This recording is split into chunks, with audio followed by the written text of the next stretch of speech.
You went on the attack during First Minister's questions today, criticising the Scottish Government's handling of the health service during the winter crisis. But is it not fair to say that, OK, Scotland is facing difficulties, but it's outperforming England with the Conservatives in charge? Well, first of all, I wouldn't characterise it going on the attack. I was doing what the job of an opposition leader is, and that is to ask and hold the government to account and ask it to take responsibility for what's going on in the area that it's in charge of. And there's a big issue with our hospitals. And one of the things that I was asking about today was about what medics have told us, the issues in A&E particularly. Lots of people can't get beds on wards that are being stacked back in A&E. And the reason they can't get beds on wards is because people can't leave wards because there aren't as many social care beds for them to go into. Now, this is a big issue. And what I was asking about was why nearly 2,000 beds, hospital beds, have been cut in Scotland, and why in the last 5 years, and why also that's happened at the same time that social care places for the elderly have been cut too. OK, but is it not fair to say that Scotland is outperforming the rest of the UK? Well, I think that puts the situation into context, doesn't it? Well, I did say that, I said that there is all parts of the UK that are having difficulties with the flu crisis right now. I completely acknowledge that. But when it comes to the issue of beds, actually, the amount of bed cuts in Scotland, they've been cut at twice the rate of England in terms of hospital beds. And at the same time, as social care beds in Scotland have been going down, actually for the elderly have been going up in England. So in the measure that I was asking the First Minister about today, that's not the case. But what I would say is, actually, I don't think this matters to people in Scotland.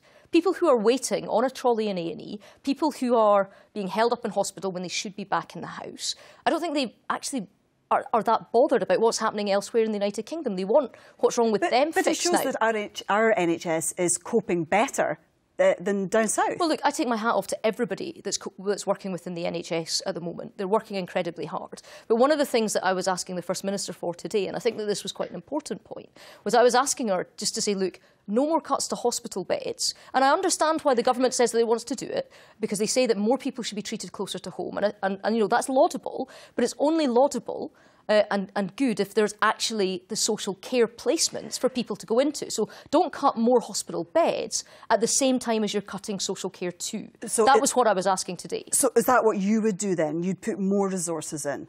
Well, one of the things that we're all agreed on in the Scottish Parliament, and this isn't a particularly partisan point, is that we want to see the link-up of health and social care much better. Now, that needs to happen a lot faster because, for example, in the last year that we've got figures for, it cost the NHS in Scotland £132 million because of delayed discharge. That's people being treated in hospital that shouldn't be there. They should already be either in a social care place or at home, but they can't leave because their social care package or the support they need at home isn't there or the place isn't there. So what we need to do is speed that up. And what I'm saying is, let's have a moratorium, no more cuts to hospital beds until patients have got somewhere to go. But you're saying that not enough resources to meet demand. But when it comes to the Scottish budget, you're opposing tax rises. But if you solve something like the blockage that's there, if you make sure that you treat people closer to home, that actually saves money because it's in a sense... Will not initially need more money, though? Well, no, because it's cheaper as well as, I think, better for patients to be treated closer to home in terms of either having a care package that comes into their house rather than staying on a hospital ward. That's why it's over £100 million a year, every year to the NHS to keep people in hospitals. Actually, as well as, I believe, being better for patients, it's also cheaper to treat them in the community. OK, let's move on and talk about the Constitution now. Standoff between the two governments continues over repatriating powers after Brexit. The Holyrood's Cross-Party Constitution Committee said this week that it couldn't give legislative consent to the EU withdrawal bill as it undermines the devolution settlement. And the Scottish they want Clause 11 rewritten, which I agree with. But the Scottish Secretary, David Mundell, had said he would bring forward amendments to change Clause 11 in the House of Commons. But he's now saying that's not going to happen until it reaches the House of Lords. I mean, that's just not good enough, is it? Well, I'm frustrated too that this hasn't been done already. Part of the issue about this is, nobody's saying that we shouldn't get this done. There's no political logjam on this. Nobody's at loggerheads. Everybody wants to see an EU withdrawal bill that works. But is this not a breach of trust when he said it would happen in the House of Commons? It's now not going to happen to the House of Lords. Well, look, this is an issue about getting it right, and I'm as frustrated. Actually, David Mundell, the Secretary of State, is frustrated too that we haven't been able to get this right. But let's just explain what the hold-up is here. So there's all of these powers that are held in the European Union. They're held at Brussels levels. When we leave the European Union, they're going to come back to the United Kingdom. Many of them are going to get devolved wholly to the Scottish Government. Some of them are going to have a joint framework, is the words that's being used, between Scottish Government, UK Government, Welsh devolved Government, Northern Irish Assembly. Now, what we have to do is not just about writing an amendment on a bit of paper and politicians sticking their hands up and saying yes or no. It's about what do these frameworks look like? What do they cover? How are they administered? What happens if there's a dispute between the different things? How do you solve that? What's the mechanism for that? So there's loads of work that's going on at the moment between civil servants in the UK Government, civil servants in the Scottish Government to make sure we get this right. So I'm as frustrated as anyone that it's taking longer than we thought, but it's incredibly complicated stuff that we have to get right. So you don't think it's a breach of trust then, David Mundell, to have said one thing and then another thing's happening? He wanted to get it done by the report stage as well, and it hasn't been possible to reach agreement in all different areas. But don't think for one moment that the discussions aren't ongoing, that the work isn't continuing, because it is. OK. Professor Sir John Curtis's study on Brexit this week showed a clear majority for farming and fishing powers to be devolved straight to Holyrood from Brussels.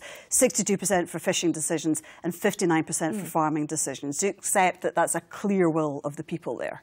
Well, absolutely. And the administration of fishing and farming is already happening at Holyrood, but it's happening within the shared framework that's held across the European Union, so that there are set standards. Now, farmers want to be able to sell their crops, their livestock, etc., across the whole of the UK without any extra barriers to that or hoops to jump through, which is why there needs to be a shared framework across the whole UK, so that there's a UK single market for that afterwards. And that's one of the things that's being worked out between the two governments, and even the SNP Scottish Government accept that this is one of the areas on things like food labelling, on things like animal standards, that these are areas that are going to be under the shared framework.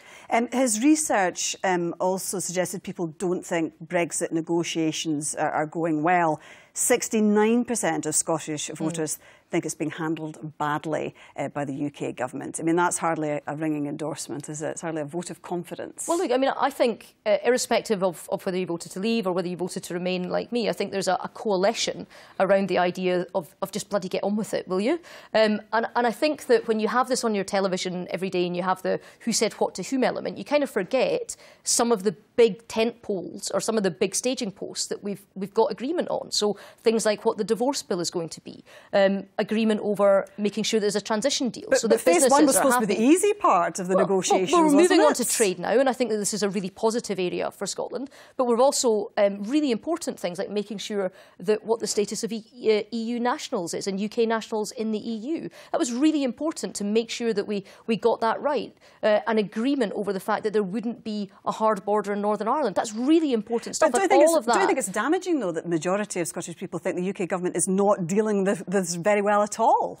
Well, look, of course I wish that there was more people that were thinking about that, but I do understand why they think that too, because it's taking a long time, because quite a lot of it is complicated, because there's lots of people that are fighting in public about this. But that's partly what negotiations are too. And what I would say to people at home is, if you cast your mind back and you've seen negotiations that we've had within the EU, but when we're trying to sort stuff out between all the countries within the EU, this isn't unusual either, because you would quite often see people going up, leaving a room of a negotiation, walking up to a microphone and stating their case and why the other guy was wrong and all the rest of it. But things get sorted out in the end, and that's what we're moving to. OK, Theresa May is soldiering on, but we've just seen a chaotic cabinet reshuffle. This is not a strong and stable government, is it? Well, I think what's been fantastic out of the reshuffle is how many new faces there are in at junior ministerial level that will bring new ideas, new blood, because every organisation you think it was handled well?